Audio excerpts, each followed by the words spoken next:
राधे राधे। इंदिरा एकादशी हिंदू धर्म में महत्वपूर्ण एकादशियों में से एक है।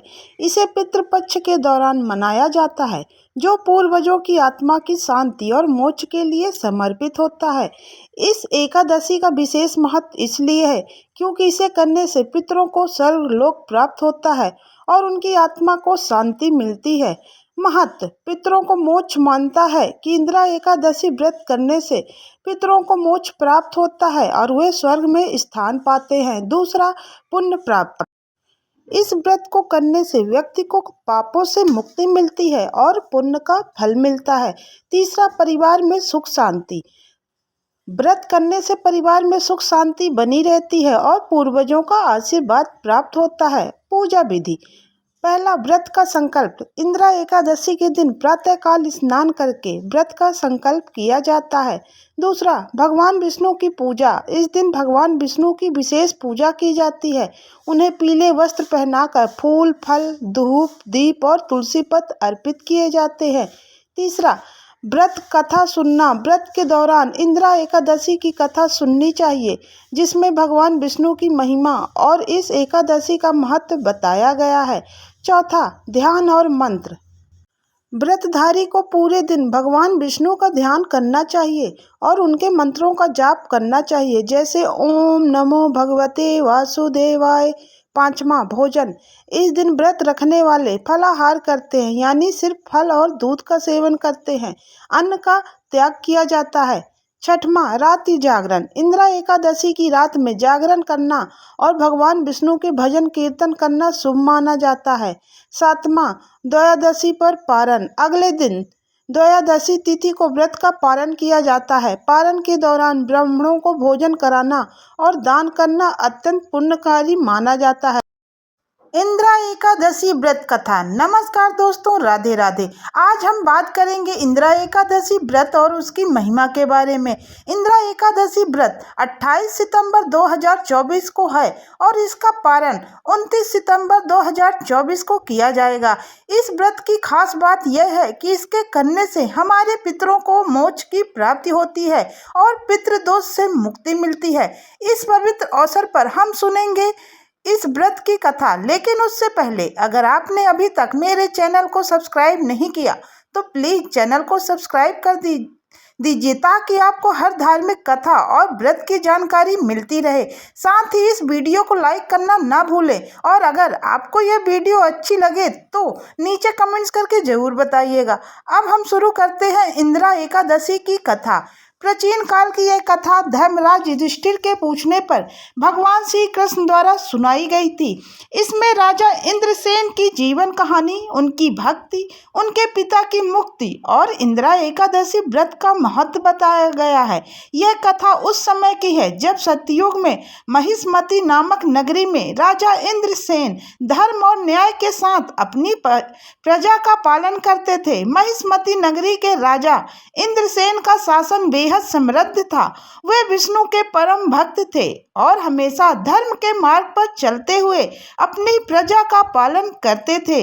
उनका राज धन धान से परिपूर्ण था।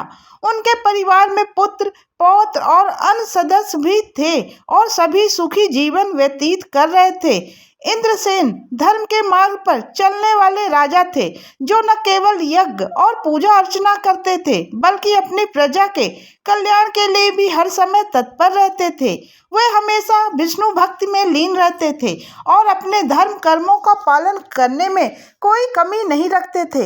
एक दिन जब राजा इंद्रसेन अपनी सभा में सुखपूर्वक बैठे हुए थे, तब अचानक आकाश मार्ग से महर्षि नारद उनकी सभा में उतरे। नारद मुनि के आगमन से पूरी सभा में एक दिव्य ऊर्जा का संचार हो गया। राजा इंद्रसेन ने तुरंत महर्षि नारद का हाथ जोड़कर स्वागत किया और उन्हें आसन व अर्घ्य दिया।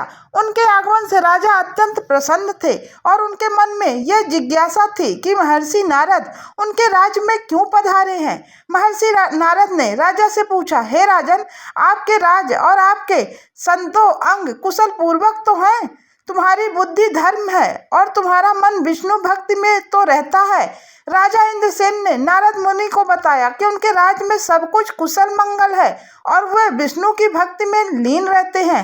इसके बाद महर्षि नारद ने राजा इंद्रसेन से कहा, हे राजन, मैं ब्रह्मलोक से यमलोक गया था। वहां यमराज से मेरी भेंट हुई है और उन्होंने मुझे सम्मानित किया। यमराज की सभा में मैंने धर्मात्मा, सत्यवान और महाज्ञानी तुम्हारे पिता को देखा। वे यमराज के निकट रह रहे हैं क्योंकि पूर्व जन्म में उन्होंने एक बार एकादशी का व्रत भंग कर दिया था। इस कारण उन्हें यमलोक में रहना पड़ रहा है। तुम्हारे पिता ने मुझसे कहा है कि यदि तुम अश्विनी कृष्ण पक्ष की इंदिरा एकादशी का व्रत करके उनके निमित्त करोगे तो उन्हें स्वर्ग प्राप्त हो सकता है। यह सुनकर राजा इंद्रसेन अत्यंत चिंतित हो गए।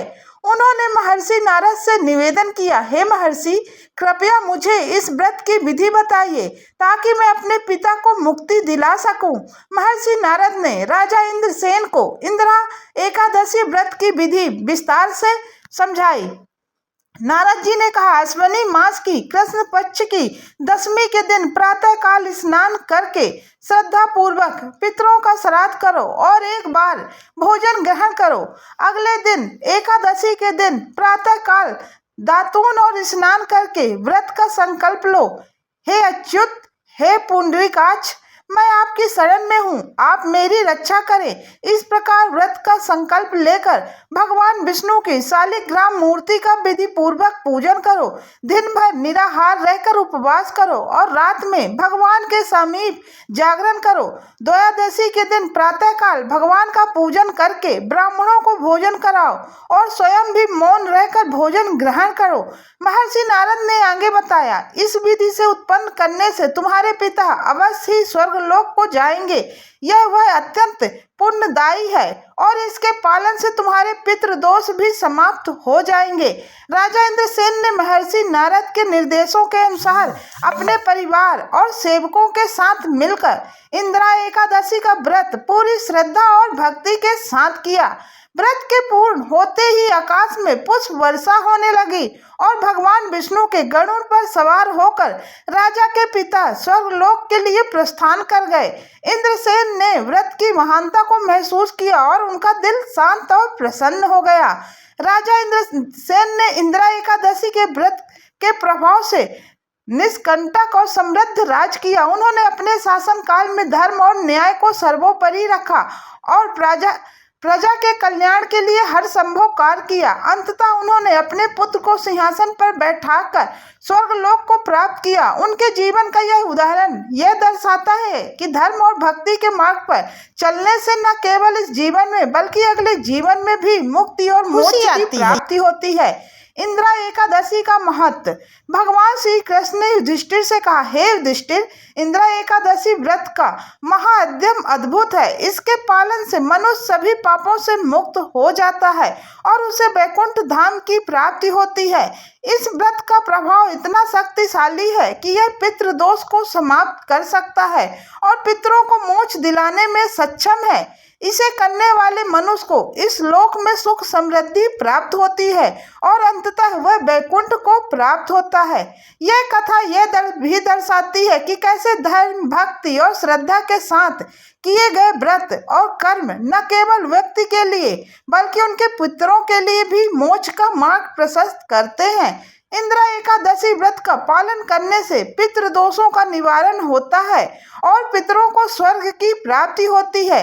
यह व्रत न केवल धार्मिक रूप से महत्वपूर्ण है बल्कि व्यक्ति की आध्यात्मिक उन्नति के लिए भी अनिवार्य है। निष्कर्ष, इस कथा के माध्यम से भगवान श्री कृष्ण ने युधिष्ठिर को इंदिरा एकादशी व्रत का महत्व समझाया। यह व्रत न केवल पितरों की मुक्ति के लिए आवश्यक है बल्कि यह मनुष्य को भी धर्म, भक्ति और मोक्ष के मार्ग पर अग्रसर करता है। इस व्रत का पालन करने से व्यक्ति के जीवन में खुशी आती है।